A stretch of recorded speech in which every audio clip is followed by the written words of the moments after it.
حضرت عائشہ صدیقہ رضی اللہ تعالی عنہا سے کسی نے پوچھا تھا صحابہ کرام علیہم رضوان میں سے کہ اماں جی نبی پاک کے اخلاق کس طرح کے تھے؟ تو فرمانے لگی قرآن مجید ہی رسول پاک کے اخلاق ہیں۔ اور پھر حضرت عائشہ صدیقہ رضی اللہ تعالیٰ عنہ اس شخص سے کہنے لگیں چاہے تو سورہ مومنون پڑھ لو۔ تو انہوں نے یہ ابتدائی آیات سورہ مومنون کی جب تلاوت کی تو حضرت عائشہ فرمانے لگی یہی تو میرے نبی پاک کے اخلاق ہیں، اور یہی وہ آیات ہیں جن میں اللہ تبارک و تعالیٰ نے بندہ مومن سے تقاضا کیا ہے کہ اگر وہ جنت کا وارث بننا چاہتا ہے، جنت وہ جگہ ہے جہاں رسول کریم علیہ السلام کا قرب بھی ملے گا اور رب کریم کی زیارت بھی نصیب ہوگی، وہ مقام فلاح، وہ مقام کامیابی، وہ مقام جہاں اللہ تعالیٰ اپنے بندوں پر اپنی رضا نازل فرمائے گا، اس مقام کا نام مقام جنت ہے۔ تو اس سورہ مبارکہ کی ابتدائی آیات کے اندر اللہ تبارک و تعالیٰ نے ان صفات کا تذکرہ فرمایا ہے کہ اگر وہ صفات ہم اپنے اندر پیدا کرنے میں کامیاب ہو جائیں، معنی یہ ہے کہ ہمیں اللہ تبارک و تعالیٰ نے جنت کا وارث بنا دیا ہے۔ بڑے غور کے ساتھ سورہ مومنون کی ان ابتدائی آیات پر غور کرنا چاہیے۔ رب فرماتا ہے قد افلح المؤمنون، تحقیق مومن کامیاب ہو گئے۔ کون سے مومن؟ الذین ہم فی صلاتہم خاشعون، وہ جو اپنی نمازوں میں گڑ گڑانے والے ہیں، خشوع کے ساتھ، عاجزی کے ساتھ، انکساری کے ساتھ، ذوق کے ساتھ نماز پڑھنے والے ہیں۔ والذین ہم عن اللغو معرضون، اور وہ جو بیہودہ باتوں سے منہ پھیرنے والے ہیں، لغویات سے اپنا رخ پھیرنے والے سنجیدہ لوگ۔ پھر ارشاد فرمایا والذین ہم للزکاۃ فاعلون، جو زکوٰۃ دینے کا کام کرنے والے ہیں۔ پھر فرمایا والذین ہم لفروجہم حافظون، اور وہ لوگ جو اپنی شرمگاہ کی حفاظت کرنے والے، اپنی شرمگاہ کی حفاظت کرنے والے۔ الا علی ازواجہم، مگر یہ کہ اپنی بیویوں پر، او ما ملکت ایمانہم، یا اپنی شرعی باندیوں پر۔ اس زمانے میں جو لونڈی خریدی جاتی تھی اس سے بھی وطی کرنا جائز تھا، اگرچہ اب لونڈیاں موجود نہیں ہیں تو یہ فعل بھی موجود نہیں، سوائے اپنی بیویوں پر یا شرعی باندیوں پر۔ فإنہم غیر ملومین، فرمایا جو یہ کام کرے اس پر کوئی ملامت نہیں ہے، اپنی بیوی کے پاس شرعی طریقے سے جائے یا باندی کے پاس جائے۔ فمن ابتغى وراء ذلك، اور جو آدمی اس کے بعد اس حد سے بڑھے، اس کے سوا کچھ اور کرے جو بندہ، فرمایا فاولئک هم العادون، یہ لوگ حد سے بڑھنے والے ہیں۔ جو لونڈیوں اور باندیوں کے علاوہ، اپنی بیویوں کے علاوہ کسی اور جگہ گندگی کریں، یہ حد سے بڑھنے والے، حدوں کو کراس کرنے والے لوگ ہیں۔ پھر ارشاد فرمایا والذین هم لاماناتہم وعہدہم راعون، اور وہ جو اپنی امانتوں اور اپنے وعدوں کی رعایت کرتے ہیں، امانتیں ادا کرتے ہیں، وعدے پورے کرتے ہیں۔ اور وہ لوگ جو اپنی نمازوں کی حفاظت کرنے والے ہیں، جن میں یہ خوبیاں آ گئیں۔ میرا رب فرماتا ہے نماز میں خشوع خضوع حاصل ہو گیا، فضولیات سے بچ گئے، زکوٰۃ ادا کرنے والے بن گئے، شرمگاہ کی حفاظت کرنے والے بن گئے، امانتیں عہد پورے کرنے والے بن گئے، اپنی نمازوں کے محافظ ہو گئے۔ اللہ اکبر، قربان جائیں۔ مالک فرماتے ہیں اولئک ھم الوارثون، یہی لوگ تو وارث ہیں۔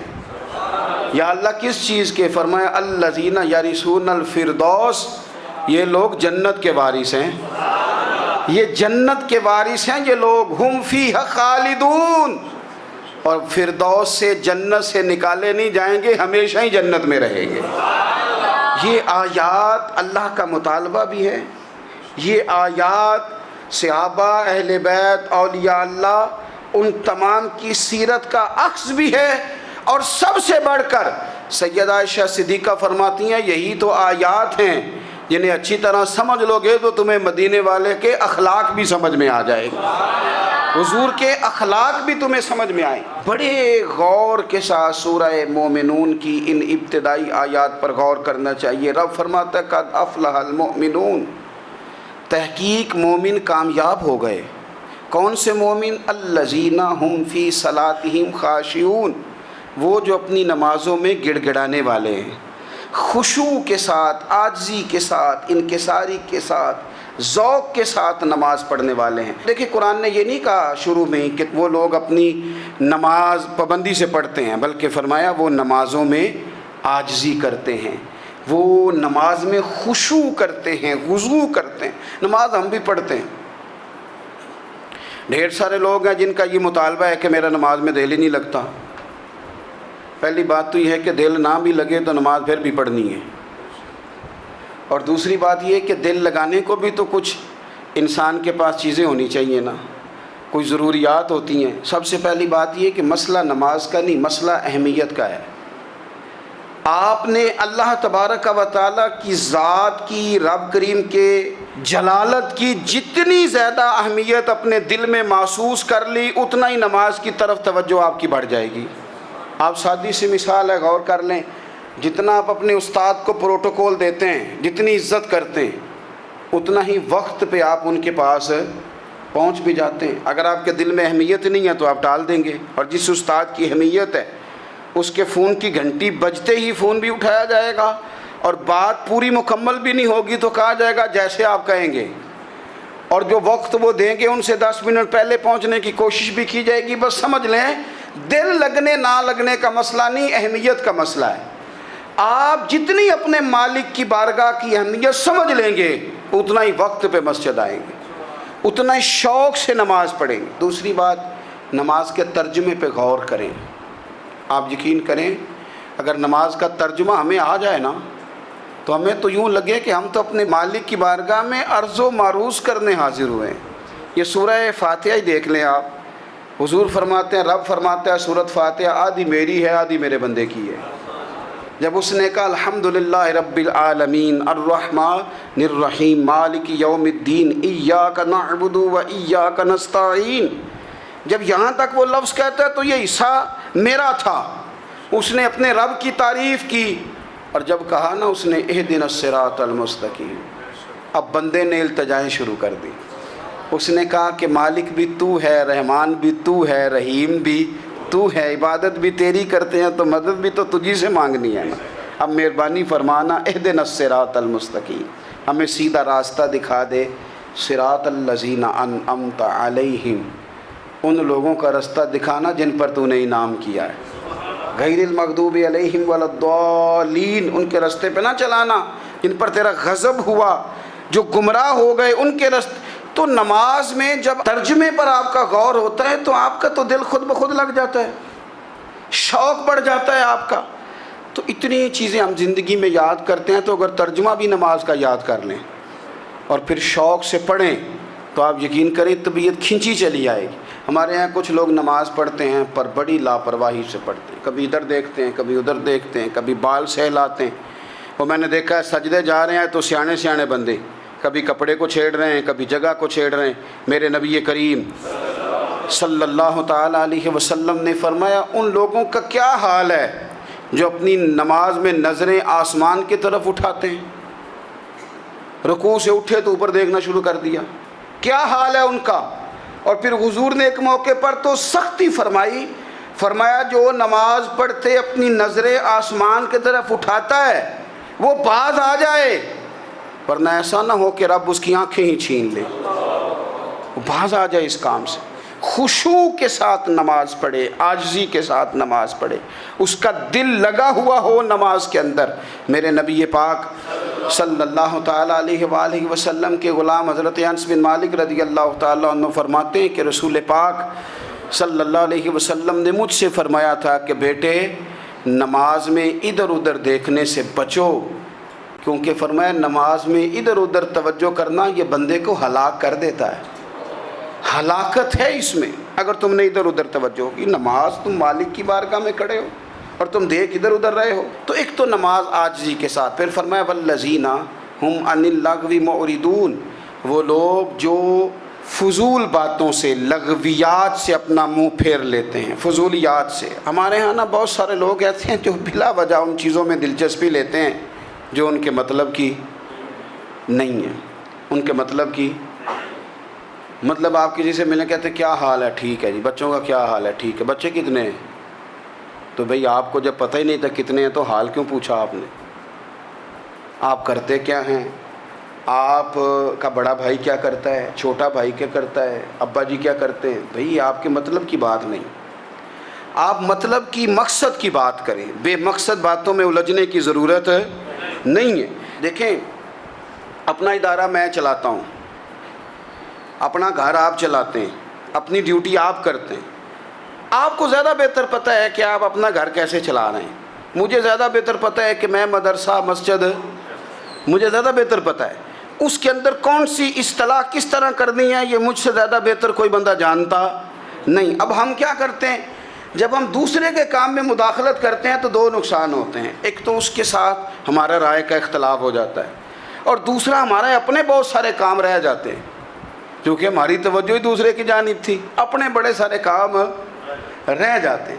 اس لیے بہت ساری ایسی چیزیں ہیں جن میں بلا وجہ کوئی مقصد نہیں۔ ہم پرانے لوگوں سے باتیں سنا کرتے تھے، ہمارے بزرگ کہا کرتے تھے جڑے پنڈ جانا نہیں، جڑے پنڈ جانا نہیں اودہ راہ پوچھنے دی کی لو۔ لغویات میں نہ الجھے، فضولیات میں نہ الجھے، یعنی ٹو میں رہنا، ٹو میں۔ آپ یقین کریں، میں نے پرسنلی طور پہ اس چیز کو محسوس کیا ہے کہ ہمارے بہت سارے اہم حقوق صرف اس لیے مس ہوتے ہیں کہ ہماری اپنے سے زیادہ توجہ سامنے والے پہ ہوتی، سامنے والے۔ میں نے دیکھا بڑے بڑے عجیب سوال اور بڑے بڑے انوکھے سوال، مطلب یہ کہ اتنی لمبی چوڑی، اور لوگوں کو بڑا پتہ ہوتا ہے یہ فلاں آدمی جو ہے اس کے بچے کتنے ہیں، وہ بیاہ کہاں پہ ہیں، کس کس علاقے میں ان کی شادیاں ہوئی ہیں۔ اتنی تفصیلات کی ہمیں ضرورت نہیں ہے، ہم سے تو ہمارے بارے میں پوچھا جائے گا، تو ہمیں اپنا معاملہ بڑا صاف ستھرا۔ دیکھیں کیا سونی بات کی مدینے والے رسول نے، قربان جائیں حضور کے جملوں پر۔ ایک شخص نے پوچھا حضور سونا اسلام کون سا ہے، خوبصورت مسلمان کون ہے؟ تو نبی پاک صلی اللہ علیہ وسلم نے فرمایا وہ خوبصورت مسلمان ہے جو بات اس کے مقصد کی نہیں، بے معنی ہے، وہ بات وہ چھوڑ دے۔ بے مقصد باتوں سے الجھنا جو بندہ چھوڑ دے وہ مسلمان بڑا سونا مسلمان ہے۔ ہم کمزور اس لیے ہوتے ہیں کہ ہماری توجہ زیادہ دوسروں کی باتوں پر پڑتی ہے۔ پھر فرمایا والذین ھم للزکاۃ فاعلون، وہ لوگ جو زکوٰۃ دینے کا کام کرتے ہیں، صدقات کرتے ہیں، خیرات کرتے ہیں، وہ کامیاب ہو جاتے ہیں۔ پھر فرمایا والذین ھم لفروجہم حافظون، وہ جو اپنی شرمگاہ کی حفاظت کرتے ہیں۔ نوجوان میری بات پر توجہ کریں، فرمایا وہ لوگ جو اپنی شرمگاہ کی، والذین ھم لفروجہم حافظون، وہ لوگ جو اپنی شرمگاہ کی حفاظت کرتے ہیں۔ حضور غوث پاک رضی اللہ تعالیٰ عنہ فرمایا کرتے تھے دو چیزیں انسان اپنی سنبھال لینا، ایک پیٹ اور ایک شرمگاہ، تو فرماتے تھے ولایت اس کے بڑی قریب آ جاتی۔ ہم نہ ان لذات میں الجھ جاتے ہیں۔ سیانے سیانے بندے، روٹی کمر سیدھی کرنے کے لیے کھانی چاہیے، زبان کے ذائقے کے لیے نہیں کھانی چاہیے۔ یہ زبان کا ذائقہ لگ جائے یہ کہیں کا نہیں چھوڑتا انسان کو۔ اپنی شرمگاہ کی جو لوگ حفاظت کر لیتے ہیں، کوئی بڑے سے بڑا گناہ کرنے سے بھی بندہ کافر نہیں ہوتا، بندہ کفر کرنے سے کافر ہوتا ہے۔ گناہ بڑے سے بڑا کرنے والا بھی گناہ گار ہے، کافر نہیں۔ لیکن بعض گناہ ایسے ہیں جو جس وقت بندہ کر رہا ہوتا ہے اس وقت وہ مومن نہیں ہوتا۔ میرے نبی کریم صلی اللہ تعالیٰ علیہ وسلم نے فرمایا جب کوئی شرابی شراب پیتا ہے اس وقت مومن نہیں ہوتا، جب کوئی چور چوری کرتا ہے تو اس وقت مومن نہیں ہوتا، اور جب کوئی زانی زنا کرتا ہے تو تب وہ مومن نہیں ہوتا۔ اتنی دیر کے لیے اس کے دل سے ایمان نکال لیا جاتا ہے۔ یہ جو ہمارے لڑکے بن سنور کے نکلتے ہیں، یہ جو میک اپ کا خرچہ لڑکیوں کے برابر لڑکوں کا ہوتا جا رہا ہے، یہ جو لڑکے بھی رات کو چہرے پر کریم لگا کر کے سوتے ہیں، یہ بتا سکتے ہیں کہ مقاصد کیا ہے؟ بتا سکتے ہیں؟ یعنی بچے بھی بغیر شیمپو کے بال نہیں دھوتے، مثلا کیا کرنا ہے آپ نے اس کا؟ بڑی بڑی قیمتی چیزیں جو ہیں وہ آپ نے رکھی ہوئی ہیں، مقصد کیا ہے؟ یہ جو ہمارے بچے بن سنور کے نکل رہے ہیں تو کیا دعوت دے رہے ہیں سوسائٹی کو؟ شارٹ نکرے پہن کے جو نکلے ہوئے ہیں اریاں لباس پہن کے نکلے ہوئے. اقبال نے کہا تھا دیار مشرق ہوس میں غلطاں، شباب اریاں شراب اسیاں، جسے بھی دیکھو غری کے اسیاں. ہم ایسی تہذیب کیا کریں گے؟ شباب اریاں، تم نے اپنی جوانی ننگی کر ڈالی ہے ساری معاذ اللہ. کن مقاصد کے لیے؟ میں وہ اعداد و شمار بتا نہیں سکتا. ہمارے ہاں گاند سستا ہو گیا ہے، لوگوں نے گناہ تک پہنچنا آسان بنا دیا ہے. آپ دیکھ لیں گندگی دروازے پہ اور گند موبائل میں. کیسے بچائیں ان بچوں کو؟ کیا کریں؟ کلیجے پھٹتے ہیں. کبھی باتیں سوچتے ہیں تو سوچتے ہیں آنے والی نسل کو کہاں لے جائیں، کہاں چھپائیں، کیا ایسا کریں کہ یہ بچ جائیں. خدا را قربان جائیں حضرت عثمان غنی پر. مصنف ابن ابی شیبہ میں صحابہ فرماتے ہیں حضرت عثمان غنی نا بڑے مالدار تھے. مال آتا ہے تو لوگ عیاش نہیں ہو جاتے، مال آتا ہے تو لوگوں کی خواہشات بہت بڑھ نہیں جاتی. بڑے مالدار تھے، مالدار بھی تھے اور سونے بھی بڑے تھے. حضرت اسامہ بن زید کہتے ہیں میں نے زندگی میں اتنا سونا بندہ نہیں دیکھا جتنے حضرت عثمان غنی خوبصورت تھے. پیسہ بھی حسن بھی، لیکن فرماتے ہیں کہ حضرت عثمان غنی سب سے بڑھ کر اپنی شرمگاہ کی حفاظت کرنے والے اور سب سے بڑھ کر صلہ رحمی کرنے والے، رشتہ داروں سے اچھا سلوک کرنے والے، حیا والے، شرم والے، پاکیزگی والے. آپ کا ذہن ہے، آپ صبح اٹھتے ہی ذہن بنا لیں کہ میں نے آج اتنا سبق پڑھنا ہے، آج اتنی تفسیر دیکھنی ہے، اتنی عبادت کرنی ہے، فلانی نعت میں نے دیکھنی ہے، فلاں خیر کا کام کرنا ہے، فلاں آدمی کے ساتھ نیکی کرنی ہے. صبح ذہن بنا لیں، آپ کا ذہن وہی کام کرنے لگے گا. لیکن اگر صبح اٹھتے ہی ذہن میں گندگی ہے، رات کو سوتے ہی معاذ اللہ ذہن میں وسوسے ہیں، تو پھر سارا دن وہی چکی چلے گی، وہی انداز رہے گا. تھوڑا سا آپ کو اس کی نگرانی کرنی ہے. تھوڑا سا فحاشی عریانی یہ تیزی سے پھیل رہی ہے، تیزی سے گندگی لوگ کشید کر کے لاتے ہیں. اور حیا کا مطلب صرف اتنا ہی نہیں ہے آپ زنا اور بدکاری سے بچیں، آپ اپنی زبان کو بھی حیا والا بنائیں. کوئی کچا کمزور جملہ، گندی بات، گالی کبھی بھی زبان پہ نہ آئے. آپ کا انداز حیا والا ہو. بے باک ہو جانا، بے باک بولنا، میں باریکی سے اس بات کو سمجھتا ہوں اور میں آپ کو بہت ساری بزرگوں کے ارشادات کا نچوڑ عرض کرنے لگا ہوں. آپ اپنا ذہن صاف کر لیں، آپ کے بہت سارے کام ویسے ہی صحیح ہو جائیں گے. کیونکہ ہمارے دین کے اندر زیادہ اجر نیتوں اور ارادوں پہ ملتا ہے. آپ کے جو اندر کی پاکیزگی ہے وہ بہت سارا فضل لاتی ہے اللہ کا. اور اگر دل ہی ناپاک ہو، ذہن ہی ناپاک ہو، تو وہ خیر کی چیزیں کس طرح کر کے داخل ہوں گی؟ اپنی شرمگاہ کی قربان جائیں. نوجوانوں ذرا غور کرنا، میرے نبی کریم صلی اللہ تعالیٰ علیہ وسلم کے بارے میں حضرت عائشہ صدیقہ فرماتی ہیں کہ عرب کی کنواری لڑکیاں بڑی حیا والی ہوتی تھیں، لیکن اللہ کے پیارے رسول صلی اللہ علیہ وسلم عرب کی کنواری لڑکیوں سے بھی بڑھ کر حیا والے تھے. یہ ہمارے بچے مذاق میں ہمیں کئی دفعہ کہتے ہیں شادی کرا دو، شوگل میں کہہ دیتے، ابا کو کہہ دیتے ہیں، ابا کو نہیں منہ پہ آ کے کہہ دیتے ہیں، کہتے ہیں یہ بڑا بھائی مصیبت بن گیا، یہ ہٹے گا تمہاری باری آئے گی. آپ کچھ ایسی باتیں کر رہے ہیں، کچھ ایسے انداز آپ اختیار کر رہے ہیں جو وزادار لوگ کرتے نہیں. شرم و حیا سے وہ چیزیں ڈھل جاتی ہیں جو باتیں ہمارے بچوں کی زبانوں پر بے باکی کے ساتھ آنے لگی ہیں. اور میں آپ کو ایک عقلی بات عرض کرتا ہوں، آپ اپنی زبان سے جو جملے خود ادا کرتے ہیں وہ جملے آپ کے دل پر بھی اثر کرتے ہیں. اگر آپ غلط بات بار بار کریں گے تو آپ کا دل بھی غلط بات کی طرف مائل ہو جائے گا. آپ 10 بار 15 بار 20 بار کوئی خیر کی بات کریں، خیر کی، تو آپ دیکھیں کہ آپ کا دل بھی خیر کی طرف مائل ہو جائے گا. آپ خیر کی باتوں پر اپنے آپ کو لائیں، اچھی باتوں پر اپنی توجہ لائیں، آپ کا دل بھی اچھائی کی طرف مائل ہو جائے گا. کفل کا ایک واقعہ ترمذی میں ملتا ہے. ایک شخص کفل نام کا تھا بنی اسرائیل میں. ایک عورت مجبور تھی، اس کے بچے بھوکے تھے، تو کفل نے اسے مائل کر لیا کہ تو میرے ساتھ گناہ کرے گی تو پھر میں تیرے بچوں کی روٹی تجھے دوں گا. تو وہ عورت پہلے تو بیچاری نہ مانی، لیکن بچوں کی بھوک دیکھ کے مجبور ہو گئی. جب کفل کے قریب گئی نا وہ عورت، اس نے دروازے سارے بند کر لیے. ترمذی شریف میں اس کا واقعہ موجود ہے. چاروں جانب سے بند ہو گیا سارا کچھ. لیکن جب وہ کفل کہتا ہے میں اس بی بی کے پاس جانے لگا تو عورت کا وجود کانپتا تھا. جس بندے کو گناہ کی طرف جاتے اس کی طبیعت میں ہیجان پیدا ہو تو معنی یہ ہے کہ ابھی ذہن پورا غلیظ نہیں ہوا, ابھی طبیعت پوری گندی نہیں ہوئی, ابھی ایمان کی بہت ساری قسمیں موجود ہیں, عورت کا وجود کانپتا ہے. تو کفل کہتے ہیں کہ میں نے اسے کہا کہ سارے دروازے باندھے, آپ ڈرتی کیوں ہے؟ تو کہنے لگی ڈرتی اس لیے ہوں کہ سارے دروازے بند نہیں ہوتے, ایک دروازہ کھلا ہے اور وہ دروازہ رب قدیر کا دروازہ ہے, اسے کیسے بند کیا جا سکتا ہے؟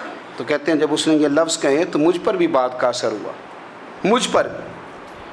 تو میں نے کہا کہ اگر تو عورت ہو کہ رب سے اتنا ڈرتی ہے تو مجھے تو اس نے مرد بنایا ہے, تو مرد تو ہوتا ہی وہ ہے جو اپنے آپ پر کنٹرول کر سکے. تو اب نہ معاملہ آگے جائے گا, اب یہاں بات رکے گی نہیں, جا میں تجھے آزاد کرتا ہوں. عورت گئی, اس نے توبہ کی کفل نے, اور رات رو کے کہنے لگا مالک آج میں نے توبہ کی ہے تو میرے اوپر مہربانی کرنا, میری توبہ ٹوٹنے نہ پائے. رات اس نے توبہ کی, رات ہی انتقال ہو گیا.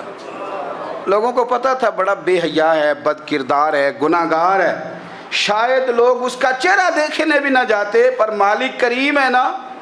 حضور فرماتے ہیں سویرے اس کے دروازے پہ لکھ دیا اللہ نے, لوگوں رب نے کفل کے سارے گناہ معاف کر دیے ہیں. اس کے دروازے پہ لکھ دیا گیا.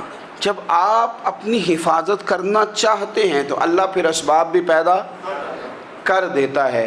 اپنی شرمگاہ کی, اپنی نظر کی آپ خوب حفاظت کریں. اور میں آپ کو ایک بات عرض کروں, ایک بندے کے باحیا ہو جانے سے نا, ایک بندے کے ٹھیک ہو جانے سے اس کے دائیں بائیں بے شمار لوگ ٹھیک ہو جاتے ہیں. نہ چاہتے ہوئے بھی آپ کی نیکی کا اثر آپ کے دوستوں پہ پڑتا ہے, نہ چاہتے ہوئے. اور ایک بندے کے بگڑ جانے سے اس کے دائیں بائیں بہت سارے لوگ بگڑ جاتے ہیں, بہت سارے لوگ بگڑ جاتے ہیں. آپ اگر اپنے لب و لہجے پر یہ پابندی لگا سکیں اور اپنے آپ کو اگر آپ سنبھال سکیں تو پھر یاد رکھیے گا بڑی ساری چیزیں بہتر ہو جائیں گی. کچھ چیزیں ایسی ہوتی ہیں جو ہم نہ فراخ دلی سے بانٹتے ہیں, اور کچھ چیزیں ایسی ہوتی ہیں جو مجبور ہو کر ہم دیتے ہیں.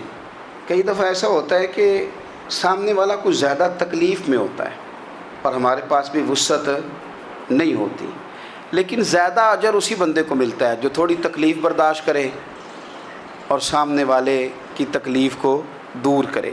مدینہ منورہ میں نا قحط پڑ گیا تھا, غلہ نہیں ملتا تھا, تو قحط کے زمانے میں لوگ نا پھر چیزوں کو مہنگا کر کے بیچتے ہیں. ہمارے ہاں ایک طرف چینی کی لائنیں لگی ہوتی ہیں اور دوسری دفعہ چھاپا پڑتا ہے, پورے کے پورے گودام بھرے ہوئے نکل آتے ہیں. لوگ مصنوعی قلت پیدا کر دیتے ہیں. حضرت عمر فاروق رضی اللہ تعالیٰ عنہ کے زمانہ نور میں قحط پڑ گیا تھا, گندم کا دانہ اس طرح ہو گیا تھا جس طرح سونا ہے. سیدنا عثمان غنی رضی اللہ تعالیٰ عنہ کے نا بہت سارے اونٹ غلے کے بھرے ہوئے مصر سے آئے, اور لگتا یوں ہے کہ وہ شخص آپ ہی کو غلہ دیتا تھا, کسی اور کو دیتا بھی نہیں تھا, جو اونٹ بھر کے اس نے دیے. تو مدینہ منورہ کے اندر جب وہ مال پہنچا نا, آپ کو بتانا یہ چاہ رہا ہوں کہ ساری تجارت بندوں سے نہیں کرنی چاہیے, کچھ اللہ سے بھی کرنی چاہیے. رب سے جو بندہ تجارت کرتا ہے وہ بڑا کامیاب ہوتا ہے. وہ غلے سے بھرے ہوئے اونٹ آپ کے پہنچ گئے تو تاجر آئے, انہوں نے آگے کہا عثمان ہم کھول کے نہیں دیکھتے کہ اندر مٹی ہے کہ سونا ہے, اور یہ بھی نہیں پوچھتے آپ نے کتنے کا خریدا ہے, آپ کی زبان پر اعتبار ہے. آپ نے جتنے کا مال لیا ہے نا ہم ڈبل دیتے ہیں, آپ ہمیں دے دیں. آپ فرمانے لگے نہیں مجھے زیادہ نفع ملتا ہے. انہوں نے کہا 2 گنا, فرمایا نہیں زیادہ ملتا ہے. کہا 3 گنا, فرمایا زیادہ ملتا ہے. وہ کہنے لگے اس سے زیادہ تو کوئی تاجر ہے ہی نہیں جو زیادہ دے. فرمایا بس مجھے ملتا ہے نا. کہا کتنا ملتا ہے؟ فرمانے لگے لگتا ہے کہ اگر وہ تاجر زیادہ کرم نوازی کرے تو 700 گنا تو دے گا ہی, اور باقی کریم ہے. انہوں نے کہا جی نہیں اتنا نہیں ہم دے سکتے, پھر آپ بیچ لیں. یہ بات ہی سمجھ میں نہیں آتی. لوگ چلے گئے تو حضرت عثمان غنی مال اٹھا کے مسجد کے دروازے پہ لے گئے, جا کے کہنے لگے اے عمر اعلان کر دیں جس غریب کو گندم کی ضرورت ہے, آسانی کے دور میں نہیں دقت کے دور میں, جب لوگوں کو مل نہیں رہی چیز, جس کو ضرورت ہے وہ آئے اور آ کے لے جائے۔ جب جناب عثمان غنی کے اس غلے کا اعلان ہوا تو تاجروں کو اب مسئلہ سمجھ میں آیا کہ یہ 700 گنا کو بندہ نہیں دے رہا، یہ رب کریم عطا فرما رہا ہے۔ میرے عزیز، کچھ سودے رب کے ساتھ بھی کریں۔ اگر کوئی بڑا ضرورت مند دروازے پہ آ جائے نا تو پھر اپنا نفع نقصان نہیں سوچنا، پھر تو رب کے ساتھ تجارت کرنی ہے۔ ضرورت مند کی ضرورت کا لحاظ کرنا، یہ نہ مسلمانوں کے ایک دوسرے کے قریب کرے گا۔ ہم کون ہوتے ہیں کسی کی حاجت پوری کرنے والے، ضرورت پوری کرنے والے؟ کرنے والا تو اللہ ہے۔ تو اگر رب ہمیں کبھی وسیلہ بنائے، ذریعہ بنائے، تو پھر ہمیں ذرا نا خوش دلی سے بننا چاہیے، ذوق اور شوق سے بڑھنا چاہیے، پھر ہمیں کمزور نہیں پڑنا چاہیے۔